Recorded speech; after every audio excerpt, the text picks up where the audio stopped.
Foodies the દેવ્યાનીઝ કિચનમાં તમારું સ્વાગત છે।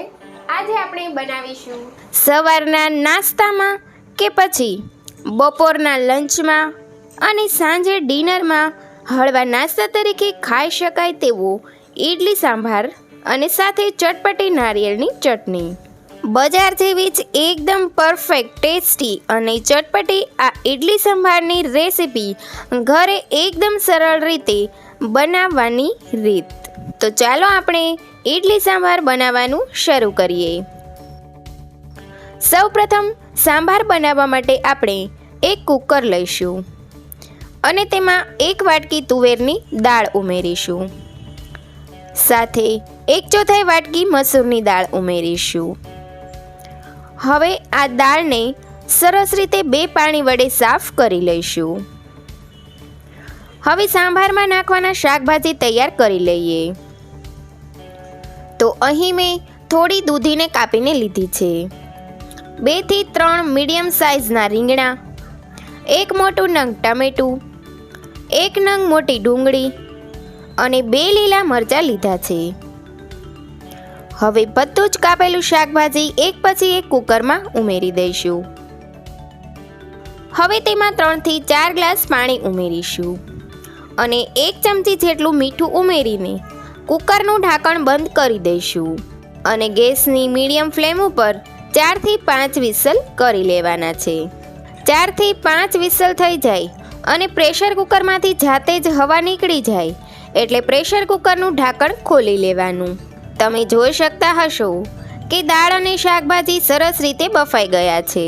હવે આપણે તેમાં થોડું પાણી ઉમેરીશું અને ત્યારબાદ બ્લેન્ડરની મદદથી ક્રશ કરી લઈશું। હવે તેમાં અડધી ચમચી મીઠું, અડધી ચમચી હળદર પાવડર, 2 થી 3 ગોળના ટુકડાને હાથની મદદથી ચેપીને ઉમેરી દઈશું અને હવે તેમાં 2 લીંબુનો રસ ઉમેરીશું। હવે સાંભારને સરસ રીતે ઉકળવા દેવાનો છે, 2 થી 3 મિનિટ ઉકળવા દઈ હવે કુકરની સાઈડમાં લઈ સાંભારના વઘાર કરવા માટે ગેસ ઉપર એક તપેલી મૂકીશું। તમારી પાસે વઘાર્યું હોય તો તે તમારે લેવાનું। હવે તપેલીમાં 2 થી 3 પાવડા તેલ મૂકીશું। તેલ ગરમ થાય એટલે તેમાં 1 ચમચી અડદની દાળ ઉમેરીશું અને સાથે 1 ચમચી રાઈ ઉમેરીશું। હવે રાઈ સરસ રીતે ફૂટી જાય એટલે તેમાં 1 ચમચી આખું જીરું ઉમેરીશું, ચપટી હિંગ ઉમેરીશું અને 1 તમાલ પાન અને સૂકું લાલ મરચું ઉમેરીશું અને સાથે ચપટી હળદર અને 2 ચમચી લાલ મરચું પાવડર ઉમેરીશું અને હવે આ તૈયાર થયેલા વઘારને ઉકળતા સાંભારમાં રેડી દઈશું।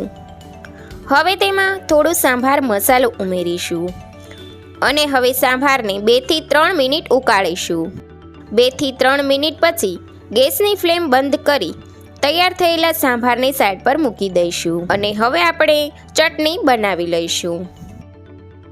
ચટણી બનાવવા માટે અહીં આપણે એક મિક્સર જાર લઈશું અને તેમાં 100 ગ્રામ દાળિયાની દાળ લઈશું। તમે ફોતરા વગરના મોળા દાળિયા પણ લઈ શકો છો। આ ચટણીમાં દાળિયા અને ટોપરું જ મેઇન ઇન્ગ્રીડિયન્ટ્સ છે। હવે તેમાં 1 આદુનો ટુકડો ઉમેરીશું।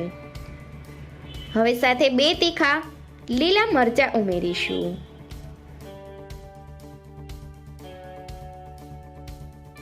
સાથે સ્વાદ પ્રમાણે મીઠું ઉમેરીશું અને અંદાજે 80 ગ્રામ જેટલું ખમણેલું ટોપરું ઉમેરીશું।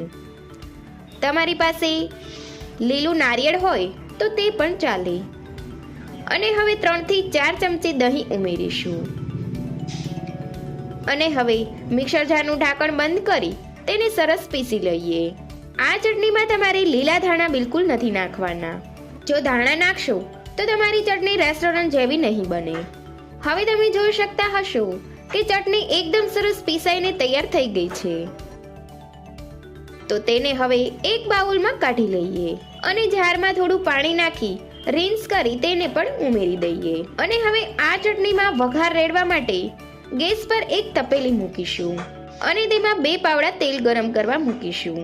તેલ ગરમ થાય એટલે તેમાં ચપટી અડદની દાળ ઉમેરીશું અને 1 ચમચી રાઈ ઉમેરીશું। હવે રાઈ સરસ ફૂટી જાય એટલે મીઠા લીમડાના પાન અને 1 સૂકું લાલ મરચું ઉમેરીશું. અને જો હિંગનો ટેસ્ટ ગમતો હોય તો તમારે ચપટી હિંગ ઉમેરવાની. અને હવે આ વઘારને ચટણી ઉપર રેડી દઈશું. અને હવે ચમચીની મદદથી વઘારની સરસ રીતે ચટણી સાથે મિક્સ કરી લઈશું. તો રેડી છે આપણી માત્ર 5 જ મિનિટમાં બની જાય તેવી એકદમ મસ્ત ટેસ્ટી રેસ્ટોરન્ટ જેવી ચટણી. તો હવે આપણે ઇડલી બનાવીશું. તો ઇડલી બનાવવા માટે આપણે ઢોકળિયામાં પાણી ભરી ગેસ પર ગરમ કરવા મૂકી દેવાનું છે. જો લીંબુ નીચોવેલા ફાડ્યા વળ્યા હોય તો પાણીમાં તમારે ઉમેરી દેવાના, જેથી ઢોકળિયું છે તે કાળું ન થઈ જાય. હવે આપણું ઇડલી બનાવવા માટેનું બેટર રેડી છે. અહીં બેટર બનાવવા માટે મેં 3 કપ ખીચડિયા ચોખા અને 1 કપ અડદની દાળ લીધી છે. હવે ચોખા અને દાળને ઓવરનાઇટ પલાળી અથવા 12 કલાક પલાળી 12 કલાક પછી તેને મિક્સર જારમાં પીસી લીધા છે. અને પીસાઈ જાય એટલે તેને ફરી આથો લાવવા માટે ઘરમાં ગરમ જગ્યા ઉપર 10 થી 12 કલાક મૂકી દીધું હતું. હવે 12 કલાક પછી તમે જોઈ શકતા હશો કે આપણું ઇડલી બનાવવાનું બેટર રેડી છે. હવે આ બેટરમાંથી થોડું બેટર બીજી તપેલીમાં લઈ લઈશું અને તેમાં 1/4 ચમચી જેટલું ઈનો અથવા ખાવાનો સોડા ઉમેરીશું. અને સાથે સ્વાદ પ્રમાણે મીઠું ઉમેરીશું. અને થોડું પાણી નાખી બેટરને એક જ દિશામાં સરસ રીતે મિક્સ કરી લઈશું. હવે ઇડલી બનાવવા માટે આપણે જે ઢોકળિયાની વાટકી આવે છે તે લીધી છે અને તેમાં થોડું તેલ નાખી વાટકીને ગ્રીસ કરી લેવાની છે. હવે બધી જ વાટકીમાં 1.5 ચમચો બેટર ઉમેરી દેવાનું. અને હવે બધી જ વાટકીમાં બેટર ભરાઈ જાય એટલે બધી જ વાટકી ઉપર મરી પાવડર સ્પ્રિંકલ કરવાનો. અને હવે આ ડીશને આપણે ઢોકળિયામાં આ રીતે મૂકી દેવાની અને ઢોકળિયાનું ઢાંકણ બંધ કરી 10 થી 12 મિનિટ ગેસની હાઈ ફ્લેમ ઉપર ચડવા દેવાનું.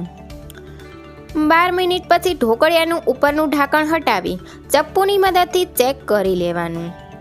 જો ચપ્પુ સાથે બેટર ચોટે તો ઇડલી કાચી હોય અને બેટર ના ચોટે તો સમજવું કે ઇડલી સરસ રીતે ચડી ગઈ છે. તમે જોઈ શકતા હશો કે આપણી ઇડલી સરસ રીતે ચડી ગઈ છે. તો એક એક કરી બધી જ વાટકીને આપણે સાણસીની મદદથી બહાર કાઢી લઈશું.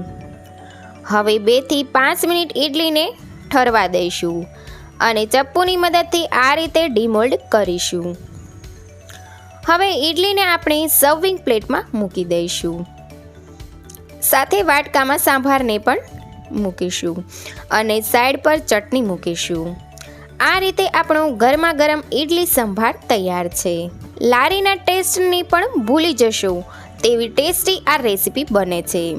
જો આ રીતે તમે ઇડલી સંભાર એકવાર બનાવશો તો પછી તમે આ જ રીતે બનાવવાનું પસંદ કરશો, એટલો ટેસ્ટી બને છે. તો ફ્રેન્ડ્સ, તમને મારી આ ઇડલી સાંભારની રેસીપી પસંદ આવી હોય અને આવી નવી રેસીપી જોવી હોય તો મારી ચેનલને લાઈક કરજો, શેર કરજો અને સબસ્ક્રાઈબ કરવાનું ભૂલતા નહીં. Thanks for watching.